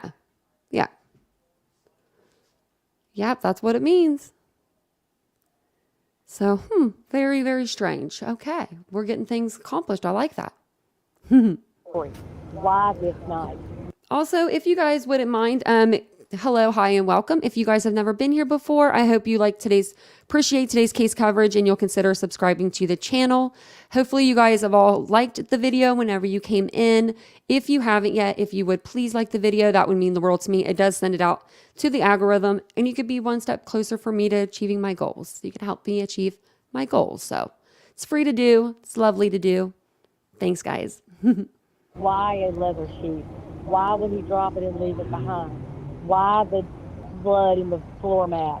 Why these tennis shoes have a little bit of biological evidence in the grooves, but it's not the same pattern that we saw in the snow. They're going to be able to do that. We do it all the time. You're one of the best I've ever seen at it. But you know what you and I would do if this was our case. We would be in that war room. We would touch every single item and put it in story form, starting with once upon a time. I'm just looking at, they even took, not only did they take the brake pedal, the gas pedal, they took the floor mats, used water bottles, a reflective vest. They took the seatbelt boot. Explain that, Dale Carson, the seatbelt boot, which I interpret to mean the area from which the seatbelt pulls out. Well, it's where it retracts is what you want. Yeah. Because anywhere near the shoulder where you're going to have blood spatter if the knife went down like we suspected it did, and any of that area, he could not have remembered to clean. Now, remember, they've taken the vacuum cleaner. He probably used that shop vac to clean out his car. So they'll take that filter. They'll look for any hairs, fiber, DNA connected with the crime scene. They'll do the same thing with a seatbelt. It just makes it easier to get to something rather than going through a vacuum cleaner. When I get in, I just had a thought. Yeah. You know what you said about the seatbelt? When it said seatbelt boot, I thought that meant the storage area in your car you pull the seatbelt out of. But now I'm thinking it's, Cheryl, when you reach up and you grab that part of the seatbelt where there's usually a latch of some sort and you pull it down, that reminds me of a light switch. So often criminals forget to clean the light switch. And that's like on a seatbelt. You grab it and you pull it over. That'd be a perfect place to get a blood transfer. It's a brilliant place. Let me tell you something else that leaks off the page to me that they took out of the Hyundai. They took 7 quarters, 36 dimes, 32 nickels, and 8 pennies. He didn't clean that money. And I bet you there's biological evidence on them. I wonder if he had to go through any tolls along the way. Aren't there a lot of tolls going from from his apartment at Washington State University all the way across the country to the Poconos? They had to go through tolls to use that change. Get it and touch it. But by then he would have already been showered and cleaned, and it wouldn't matter. He did not have to use the toll the night of the murders to get back to his apartment. I've driven it myself. It's no time at all. For the supervisor, you look at your agent and you say, take everything you possibly can out of that car. Don't leave anything. And so that's the way that system works, because once you have access to it and you got a chain of custody, you can't go back later. And as to Cheryl's point, that's why you collect everything that you can, everything that you see, everything that you can possibly imagine. And it involves technical stuff, taking out ceiling tiles, looking in bathroom toilets, all those kinds of things are necessary in the function of good crime searches. And we're not seeing that today. People have referred to technology. They think everything's just technical. And the old traditional investigative techniques have been lost with my generation. I'm glad to see that they took the power cable, Chris McDonough, because we know he had his phone turned on at a certain point when he leaves the crime scene, according to police. And he is just anal compulsive enough. You know what, Cheryl? My husband, David, can have power at 99% on his phone But the first thing he does when he gets in the car is plugs in the power cable. I wouldn't be surprised if he did the same and they got the power cable. Yeah, we are creatures of habit, there's no doubt. And again, this tells about his personality. He is not going to let that phone drain out. And that's why it's interesting when the phone goes to airplane mode and it's shut off just a couple of periods of time. And you and I hammer all the time, patterns, patterns, patterns. He doesn't do that any other time going backwards for months and months and months. He never does that. Guys, we know of 3 knives, a shovel, handgun, black ski mask among the many, many items seized. The search warrant in the last hours relating to the Kohlberger quadruple murder case has been unsealed. We wait as justice unfolds. Thank you to my 3 incredible guests, Cheryl McCollum, Dale Carson, Chris McDonough, and thank you to you for being with me. Okay, so that was Nancy. She had a couple little things that were not 100% correct, but we got it.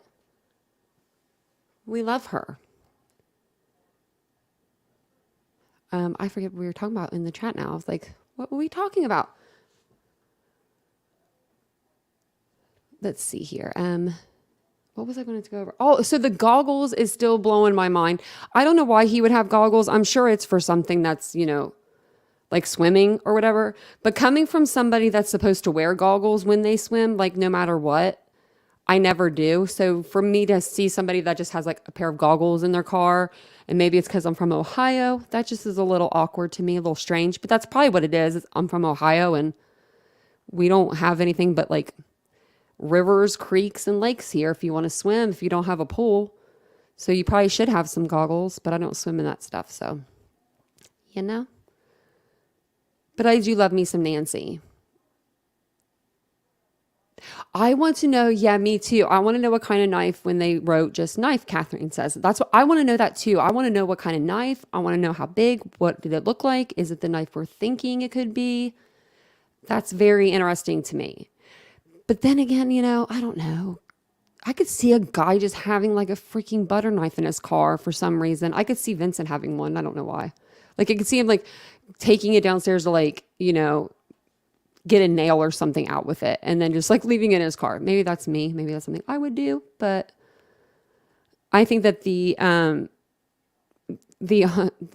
circumstances are just stacking up against this poor guy. And, I don't think it's a poor guy, but you know how I feel about Bryan Kohlberger here. If he is, allegedly he's guilty. And I think that, I think a lot of the evidence is piling up on him. So he's either the unluckiest person in the world or he's our person. But I mean, I can't say that luck hasn't always been on my side, but not like that. It's been bad, but it's never been like that before. Let me know what you guys think about the goggles. I think they are probably for swimming, but and he wasn't wearing a ski mask because obviously when we read over the PCA, it said it was just covering his nose and mouth. So that was a little mishap. And then we also went over where they found Bryan Kohlberger. So if you missed the beginning of the live, we went over BTK's daughter came out and just said, how she felt about Bryan Kohlberger's groupies and his people that are out there making like subreddits in his name. And so we went over that in the beginning of the live. We also touched on where he was found. He was found in the kitchen when the cops arrested him. He was found in the kitchen, suited up. Guess he was gloved up in the kitchen at 1:30 in the morning, taking his trash out of the trash can, placing it into Ziploc baggies. The dude does have a lot of Ziploc baggies because they even took some from his car as well. And those ones seem more like a change bag or something because one of them had a green like zipper and one had a pink zipper. And the defense did actually, they had, what was that? I did a video over that. What did I do a video over? Oh yeah, they did it. So Bryan Kohlberger, this video is coming out, I believe tomorrow or what's today? Tuesday. So either Wednesday or Thursday. But Bryan Kohlberger's attorney did a Zoom court conference call or something, I guess you could say. And they are saying that Ann Taylor, there is no conflict of interest, and that Bryan Kohlberger said that he is fine with her representing him. So you'll have to check that video out. It'll be coming out in the next couple of days. But they did go into court and do that. And I haven't seen any more updates in the case files since this morning. Yeah, Kelly D, you're right. It all fits like a puzzle. Yep. I feel like that. I feel like it's starting to. Treat Seeker wants to hear from the defense first. I want to hear from them too.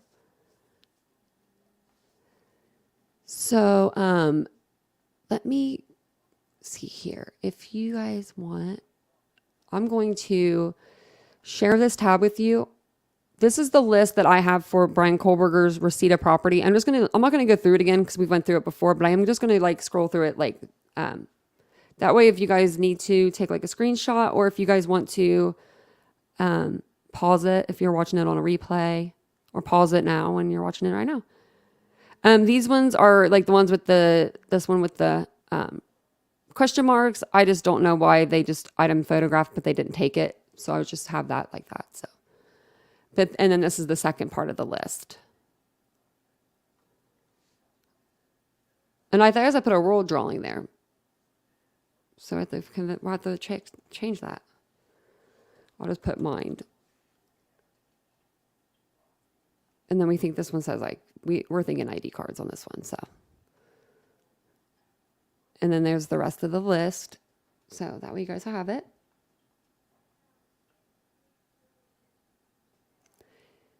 Yeah, I don't have the link for the Gonzalez page, but it should be on their Facebook page still. Let me see if I can.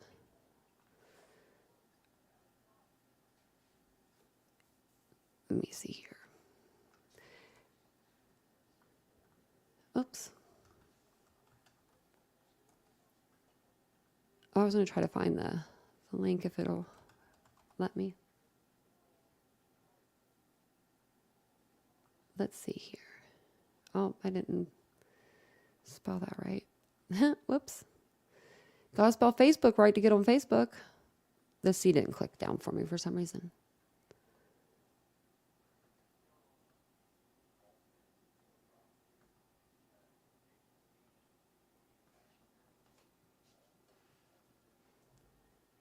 Why is it taking so long to get on Facebook? I don't know.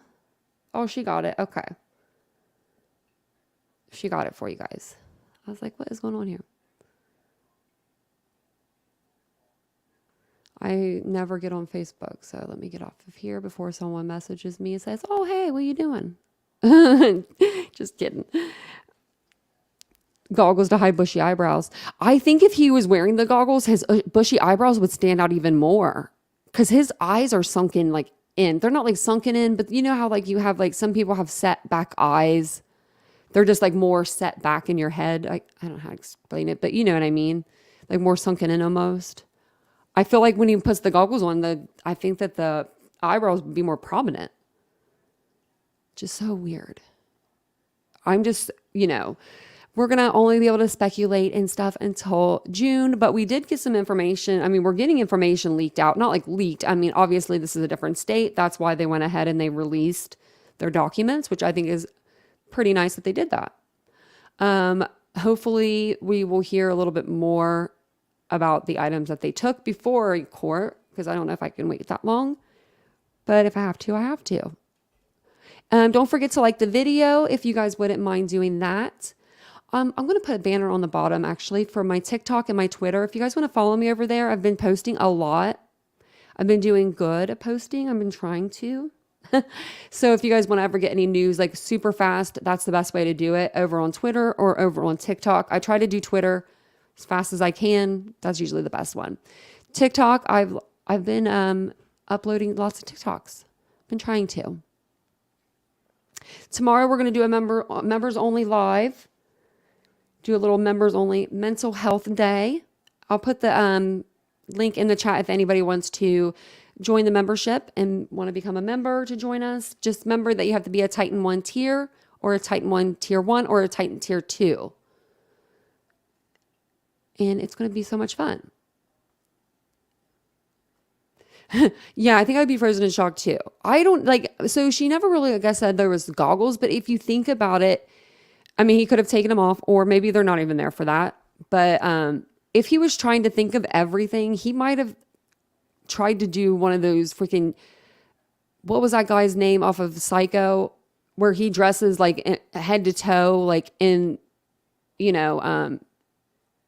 looks like shower curtains or something. Do you know what I mean? And he has like the tarp all over the house. Like he was prepared beforehand.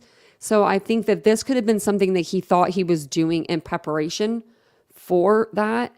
Maybe he left the goggles in the car, didn't use them. Maybe he did use them and he had them around his like neck when he was walking out, or, or she didn't see them on his eyes, but you never know. You never know. Really what he could have been doing. Maybe he was just using them for, Sunday swim with all of his buddies that he didn't have. So I don't know. I don't see him doing that. They're almost at 10K signed already. Wow, Ray. When I signed, I think they were at less than, I think they were at 1,000 or something. That's amazing. That is amazing.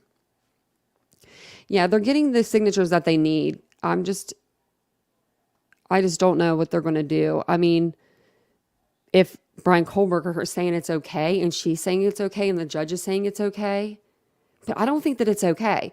And they also say in those, in the documents, they do say that, what was I going to say now? I forget what I was going to say. It was something about the lawyer. Oh, they don't mention that Ann Taylor's office or Ann Taylor herself, in fact, represented Maddie Mogen's stepmother and her father as well.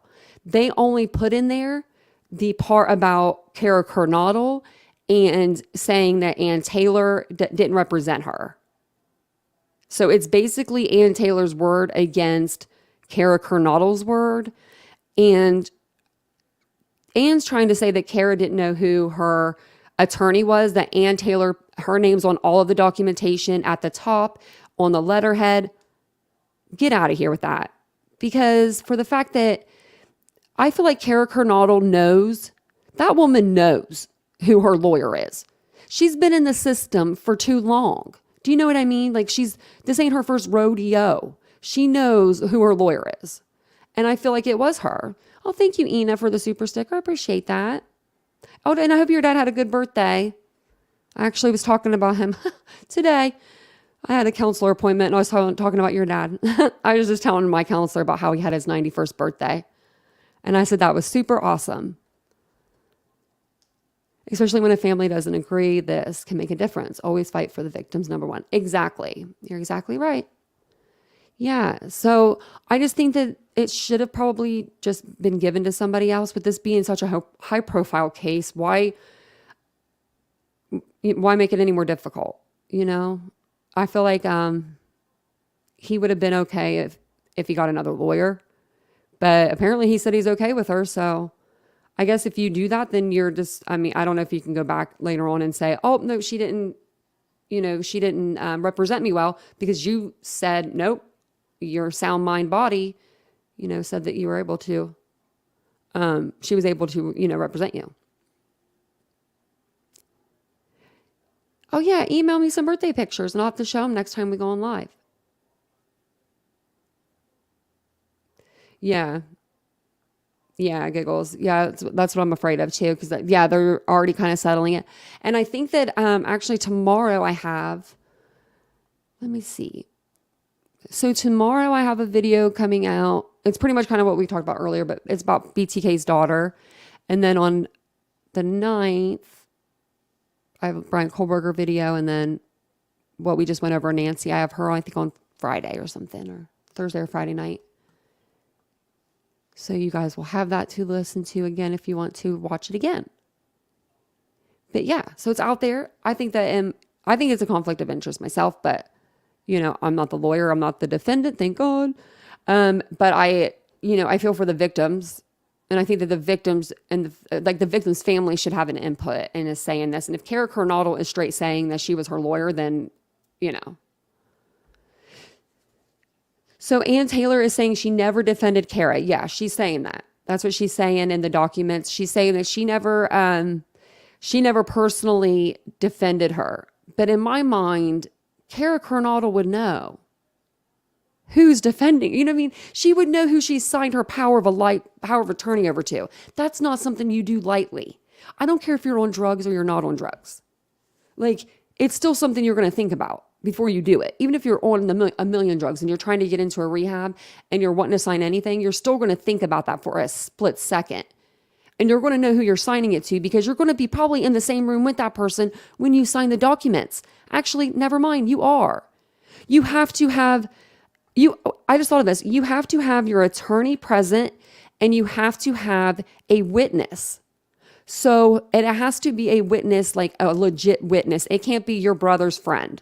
Do you know what I mean? So who was the witness when she signed the documentation over?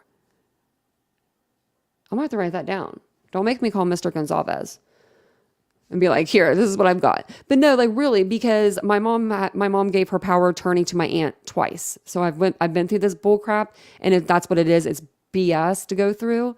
It's really hard to get somebody off of their power of attorney once they're already on there. So you're going to think about that before you do it. It's just, to me, is so crazy. But yeah, let me know what you guys think about all this stuff in the comments below. If you guys are watching this on replay. Also, yeah, if she was or if she wasn't her lawyer, wouldn't it be in writing, I would think. They are trying to say that all the documentation that Kara had, it just had her as the letterhead, that her name is on the letterhead of every letter. Like, I'm sorry, but you're not going to put my name on everything that comes out of this lawyer's office. I don't care where I'm working. I don't care other than if I'm the owner. That's the only time my name is going to be written on something that everybody's going to have access to. Like, that's just weird to me. You just you know what I mean? You can use my name on your letterhead. No, that's just weird to me. I'm not buying it. The more I talk about it, the more and more I'm not. Yeah, it's just crazy. You think that, yeah, we do have time. So we do have time. But yeah, so if you guys are watching this on replay, let me know what you think. It was good to see you guys this evening. I will see most of you guys tomorrow for our members only live. And yeah. Oh, Rich. Yeah, they could have been. Well, don't forget to watch it on replay. We are having a members only live tomorrow, Rich, so make sure you're there at 7:15 p.m.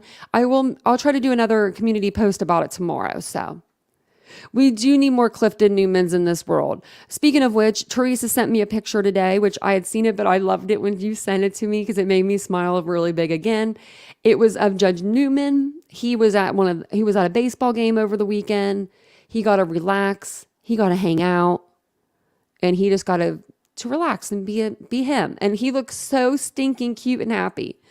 So if you guys Google Judge Newman, I'm sure it'll pop right up for you guys. But you guys have a good evening. I will see you guys all in the next live. Thank you for joining me for yet another video. Bye, guys.